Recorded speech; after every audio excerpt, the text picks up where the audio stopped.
Question है X cube plus x square plus x plus 1 dy by D X is equal to 2x square plus X. और इसमें हमें क्या करना है, find particular solution, find particular solution for this, find particular solution. और इसमें condition दे रखी है y is equal to 1 when x is equal to 0। तो हमारे पास ये कंडीशन दे रखी है कि y की वैल्यू 1 है जब x 0 है, तो इसका पर्टिकुलर सॉल्यूशन निकालना है। तो हम सेम वेरिएबल सेपरेबल का यूज़ करेंगे। तो क्या आ गया हमारे पास, d y is equal to 2x square plus x over x cube plus x square plus 1 plus x plus 1 into D x. Now what, integrating both side, वही procedure, integrating करेंगे। तो पहले इसको हम सिंप्लीफाई करते हैं। जो नाउ व्हाट, I1 की वैल्यू हम ले लेते हैं, integration of 2x square plus x over x cube plus x square plus x plus 1 D x. हमारे पास I1 की वैल्यू ये आ गई।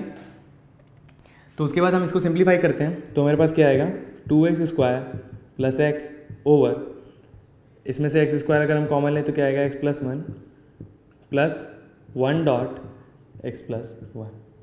सो अगर हम इसको एक्सपैंड करेंगे तो क्या आएगा, x cube plus x square plus x plus 1। So हमारे पास यही आ जाएगा। तो हमने कुछ नहीं किया है, बस इसके फैक्टर्स निकाले हैं। तो हमारे पास क्या आ गया,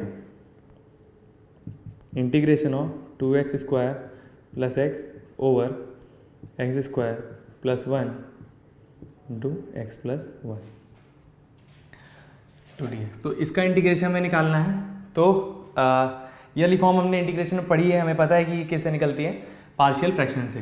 सो अगर स्क्वायर होता था तो कौन सी पार्शियल फ्रैक्शन यूज होती थी, that a upon X plus 1 plus B X plus C over X square plus 1 is equal to 2x square X over X square plus 1 into X plus 1। So ये वाली form use होगी।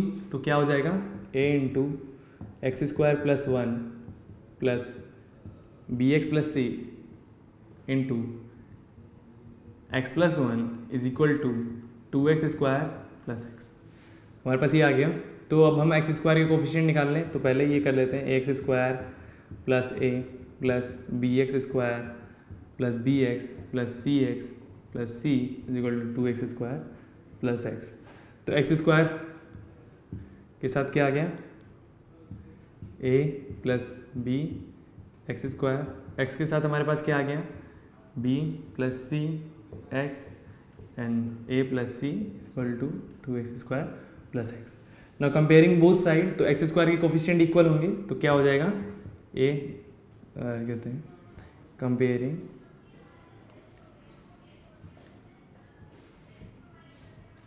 Comparing both side. तो हमारे पास क्या आ जाएगा, a plus B is equal to 2, b plus C is equal to 1 and a plus C is equal to 0।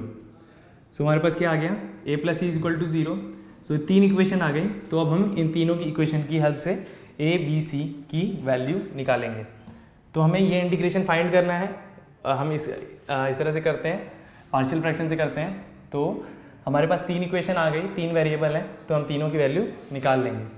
तो हमारे पास 3 इक्वेशन क्या क्या है, a plus B is equal to 2, b plus C is equal to 1, a plus C is equal to 0। तो last 2 equation लेते हैं, that a plus C is equal to 0 and b plus C is equal to 1।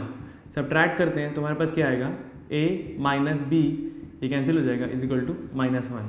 So हमारे पास एक equation और आ गई और a plus B is equal to 2 दे रखा है। तो using these 2 equations what we get, ये कैंसिल हो गया, इसको ऐड कर देंगे, एडिंग दीज 2। तो इसको मैं एकदम अच्छे से समझा देता हूँ, नंबर भाई आप वैसे कंफ्यूज ना हो जाए। सो इसको क्या करते हैं, इसको इक्वेशन नंबर 1, इसको इक्वेशन नंबर 2, इसको इक्वेशन नंबर 3। तो subtracting equation 3 minus equation 2। So हमारे पास क्या आ जाएगा, a plus C is equal to 0 और b plus C is equal to 1। Subtract करेंगे तो क्या आएगा, a minus B is equal to -1। So हमारे पास ये आ जाएगा। तो अब क्या हो गया, a minus B is equal to -1 हमारे पास आ गया। तो उसके बाद इस इक्वेशन को हम इक्वेशन 4 दे देते हैं। तो इसके बाद क्या आ गया, now adding equation 1 and 4, equation 1 plus equation 4। So हमारे पास क्या आ जाएगा, a plus B is equal to 2 and a minus B is equal to -1। इसको ऐड करेंगे तो ये कैंसिल हो गया, हमारे पास क्या आ गया, 2a इज इक्वल टू 1। तो a की वैल्यू आ गई 1/2, a की वैल्यू 1/2 आ गई। तो हमारे पास c की वैल्यू भी आ गई, that a plus C is equal to 0। Put the value of a, put a in equation 3rd, that c is equal to -a, that is equal to -1/2। c की value भी आ गई and b की value हम निकालेंगे तो हमारे पास क्या आएगी, b that a plus B is equal to 2, तो b is equal to 2 minus a that is equal to 2 minus 1/2 that is equal to 3/2। तो हमारे पास तीनों वैल्यू आ गई a b c।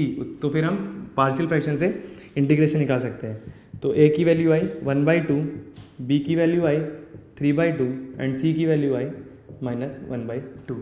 तो ये तीन वैल्यूज हमारे पास आ गए। तो अब हम पार्शियल फ्रैक्शन से इंटीग्रेशन कर सकते हैं। सो कंडीशन दे रखी है क्या कि when x is equal to 0 y is equal to 1। So ये दे रखा है, ये तीनों वैल्यू आ गई और कंडीशन क्या दे रखी है, y is equal to 1 when x is equal to 0। तो अब हम इंटीग्रेशन करेंगे, दैट हमारे पास इंटीग्रेशन क्या था, a अपॉन x प्लस 1, तो 1/2 1 upon x plus 1 dx integration plus bx plus c। तो b क्या है 3/2 x प्लस c क्या है -1/2 ओवर x स्क्वायर प्लस 1। तो हमारे पास ये हो गया x स्क्वायर प्लस 1। तो क्वेश्चन ही मिट गया है। क्वेश्चन हमारे पास क्या था, that dy integration is equal to integration of 2x square plus x over what x square plus 1 plus 1 dx। सो हमारे पास क्वेश्चन ये था। तो बस हमने इसको पार्शियल डिफरेंशिएशन से पार्शियल इंटीग्रेशन से हमने इसको सॉल्व किया है। तो हमारे पास क्या आ गया, a बाई, सो इसमें पार्शियल हमने लगाया था तो क्या आया था, a by X plus 1 plus B X plus C over X square plus 1 is equal to क्या आया था, 2x square plus x over X square plus 1 into X plus 1। So इसके इक्वल ही आया था। तो a upon 1/x plus 1 into D X plus 3/2x minus 1/2 over X square plus 1 dx। तो हमारे पास क्या आ जाएगा, I1 को इंटीग्रेट कर रहे हैं हम, तो हमारे पास क्या आ जाएगा 1/2 log of x plus 1 plus 1/2 इसमें भी कॉमन ले लेंगे तो क्या आ जाएगा 3x minus 1 over X square plus 1 dx। तो हमारे पास ये आ गया। अब उसको इंटीग्रेट करना है तो उसको हम कर सकते हैं 3x और अपॉन में हमारे पास क्या है एक्स स्क्वायर प्लस 1 है। तो एक्स स्क्वायर प्लस 1 को अगर हम t लेते हैं तो हमारे पास क्या आएगा 2x dx is equal to dt। तो हम इसको अलग अलग कर देंगे तो हमारे पास क्या आ जाएगा 1/2 log of mod of x plus 1 plus 1/2 3/2 x over X square plus 1 minus 1/2 dx 1/2 dx over X square plus 1। सो इसकी अभी नीड नहीं है, एक्स स्क्वायर प्लस 1। तो हमारे पास ये आ गया। तो क्या आ जाएगा 1/2 log of mod of x plus 1 plus 3/2 x square plus 1 को अगर हम t ले लें, अगर इसको I1 लेके सॉल्व करें तो एक्स स्क्वायर प्लस 1 को t लेंगे तो 2x dx is equal to dt आएगा, तो dt/2, तो x dx is equal to dt/2। तो हमारे पास क्या आ जाएगा x dx की वैल्यू है कि dt/2, तो इंटू 1/2 dt/t माइनस 1/2, इसका इंटीग्रेशन क्या होता है 1 अपॉन एक्स स्क्वायर प्लस 1 का tan inverse x and plus some constant c।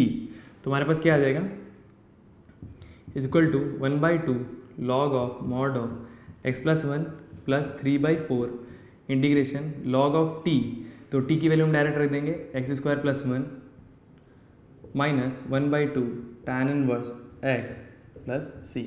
तो हमारे पास फाइनली क्या आ गया, y is equal to 1/2 log of mod of x plus 1 plus 3/4 log of x² mod of x² plus 1 minus 1/2 tan inverse x plus some integration constant c।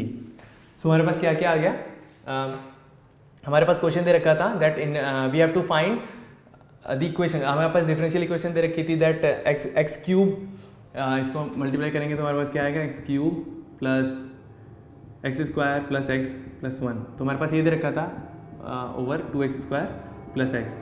So dy/dx is equal to हमारे पास दे रखा था ये, तो हमने फिर क्या variable separable लगाया, तो उससे हमारे पास ये आया, फिर उसको इंटीग्रेट किया, तो इस तरह का इंटीग्रेशन हम इंटीग्रेशन में सीख चुके हैं, तो उसको हम पार्शियल फ्रैक्शन से करेंगे यूजिंग पार्शियल फ्रैक्शन।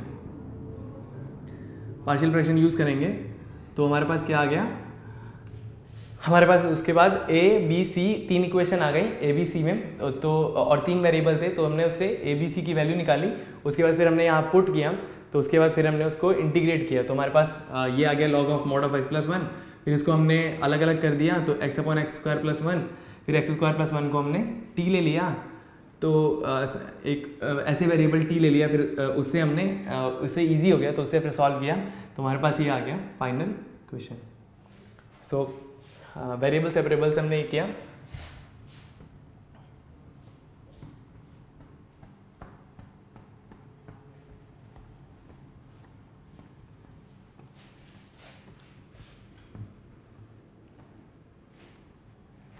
एक चीज़ रह गई, जैसे y इज इक्वल टू हमारे पास फाइनल इक्वेशन आ गई, तो y इज इक्वल टू हमारे पास फाइनल इक्वेशन क्या आ गई, 1/2 log of mod of x plus 1 plus 3/4 log of x³ plus 1, not x³ it is x² plus 1, this is square, मैं confuse हो गया, square plus 1 minus 1/2 tan inverse x plus c।